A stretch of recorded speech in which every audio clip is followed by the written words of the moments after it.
नमस्ते बच्चों। अब हम एक फूल की चाह नामक कविता का अंतिम भाग पढ़ेंगे। पिछले वीडियो में हमने देखा कि लोग महामारी से पीड़ित हैं। बहुत सारे लोग महामारी के कारण मर गए थे।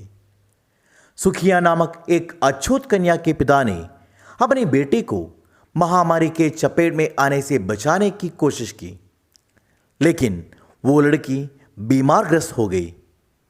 एक दिन अपनी अंतिम इच्छा के रूप में सुखिया ने कहा कि उसे देवी के मंदिर से प्रसाद का एक फूल ला कर दीजिए, लेकिन अछूत होने के कारण वे लोग मंदिर में प्रवेश न कर सके थे। अतः सुखिया के पिता बहुत निराश होकर बैठा। अंत में अपनी बेटी की इच्छा के पूरा करने के लिए वो अछूत पिता मंदिर में गया। मंदिर में उत्सव जैसा उल्लासमय वातावरण था।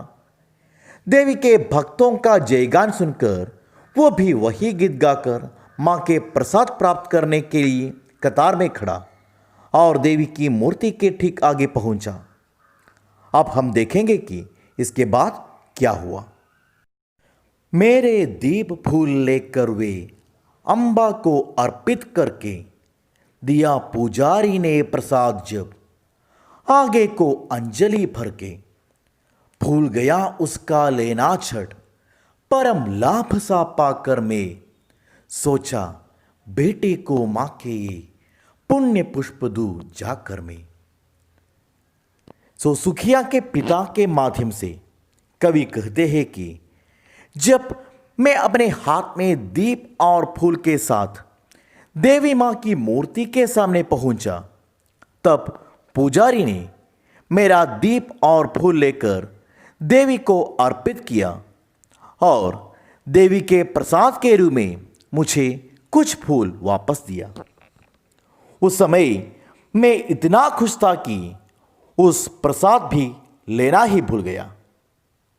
मुझे वो फूल देवी के वर जैसा बड़ा लाभकारी लग रहा था।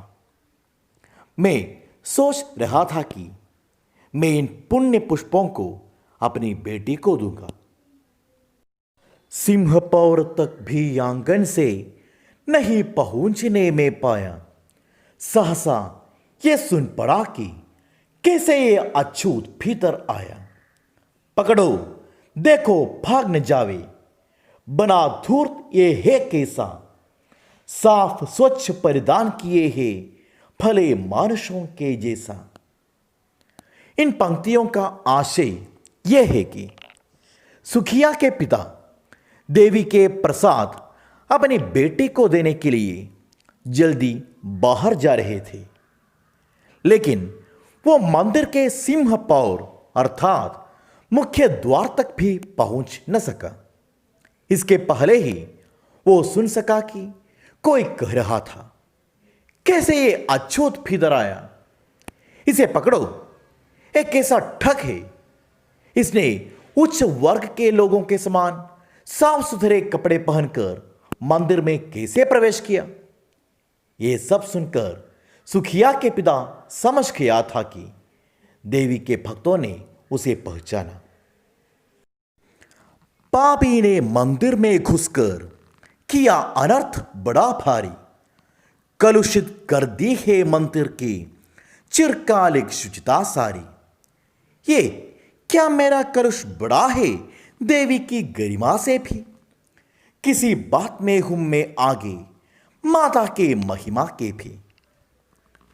इनका आशय यह है कि देवी के सवर्ण भक्त सुखिया के पिता के बारे में कह रहे थे कि ये पापी ने मंदिर में प्रवेश करके एक बड़ा पाप या अन्याय किया है।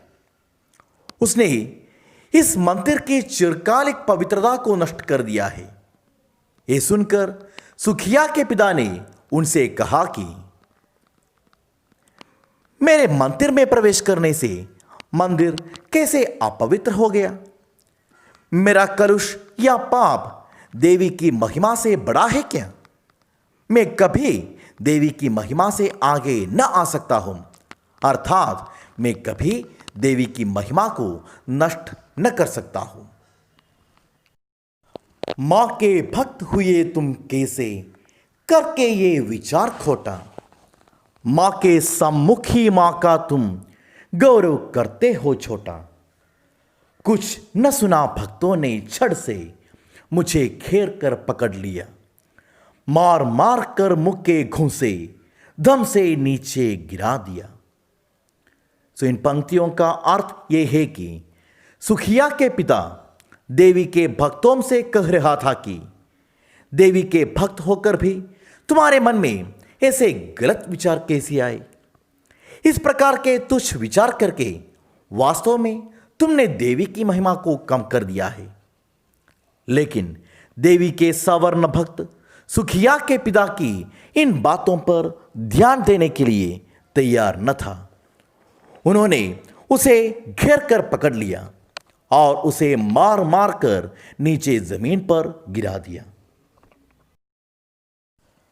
मेरे हाथों से प्रसाद भी बिखर गया हा सबका सब। हाय अभागी बेटी तुझ तक कैसे पहुंच सके ये अब। न्यायालय ले गए मुझे वे 7 दिवस का दंड विधान।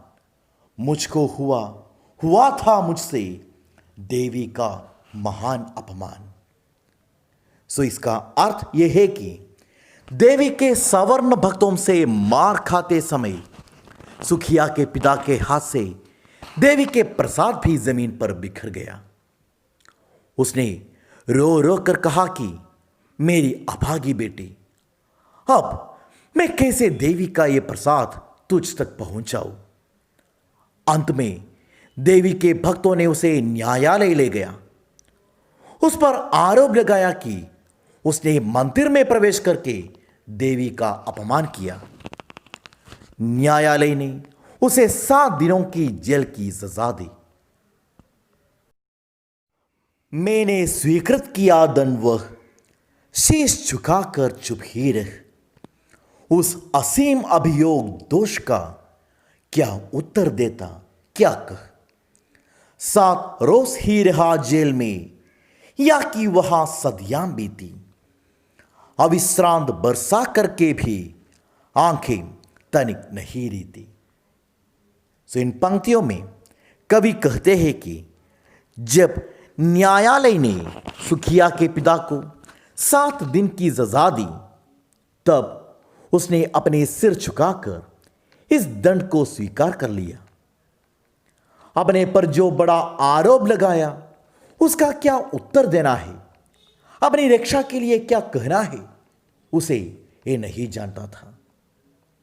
वो 7 दिन तक जेल में रहा, लेकिन ये 7 दिन सदियों के समान था, क्योंकि वो हर पल अपनी बेटी के बारे में सोचकर रो रहा था। उसकी आंखों से निरंतर आंसू बह रहे थे, फिर भी आंखें खाली नहीं हो गई, अर्थात उसकी वेदना कम नहीं हुई। दंड भोग कर जब मैं छूटा, पैर न उड़ते थे घर को। पीछे ठेल रहा था कोई, भय जर्जर तनु पंजर को। पहले की सी लेने मुझको नहीं दौड़कर आई वो। उलझी हुई खेल में ही हा, अब की दी न दिखाई वह। सो इन पंक्तियों का आशय यह है कि सुखिया के पिता रो रो कर 7 दिन तक जेल में रहा। 7 दिनों का जेलवास काटकर जब वो जेल से बाहर आया तो घर जाने का मन नहीं करता था। 7 दिन के पहले घर से निकलते समय उसकी बेटी की हालत बहुत बुरी थी, इसलिए अब वो जिंदा है या नहीं इसके बारे में सोचकर उसके मन में एक भय था। इसलिए वो अपने घर की तरफ इस तरफ चल रहा था कि कोई उसे पीछे से धकेल रहा है। घर के सामने आते समय वो अपनी बेटी को कहीं देख न सका। वो लड़की अपने पिता को लिवाने के लिए दौड़कर न आई। उस पिता ने सोचा कि शायद उसकी बेटी किसी के साथ खेल रही होगी। उसे देखने मरघट को ही गया दौड़ता हुआ वहां। मेरे परिचित बंधु प्रथम ही फूंक चुके थे उसे जहां बुझी पड़ी थी चिता वहां पर छाती धधक उठी मेरी। हाय फूल सी कोमल बच्ची हुई राख की थी ढेरी।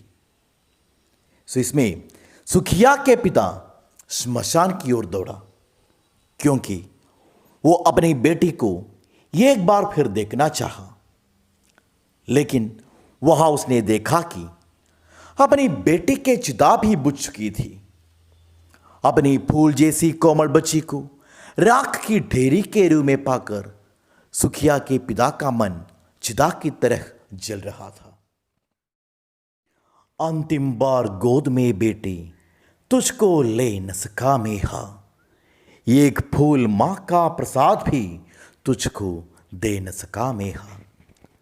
सो इन 4 पंक्तियों में वो छुआछूत नामक वो कुरीति के बारे में बताते हुए कवि कहता है कि वो अछूत पिता सुखिया नामक वो बेटी के अछूत पिता वो अपनी बेटी की मृत्यु के बाद उसके चिता के पास बैठकर कहता है कि हे बेटी, अंतिम बार गोद में न ले सका मैं, सो मैं तुम्हें अंतिम बार अपनी गोद में नहीं बिठा सका। ये एक फूल मां का प्रसाद भी तुझको दे न सका मेहा। मैं तुम्हारी अंतिम इच्छा को पूरा करने के लिए देवी मां का एक फूल भी नहीं ला सकता हूं। इस प्रकार अछूत होने के कारण मैं एक अभागा बन गया।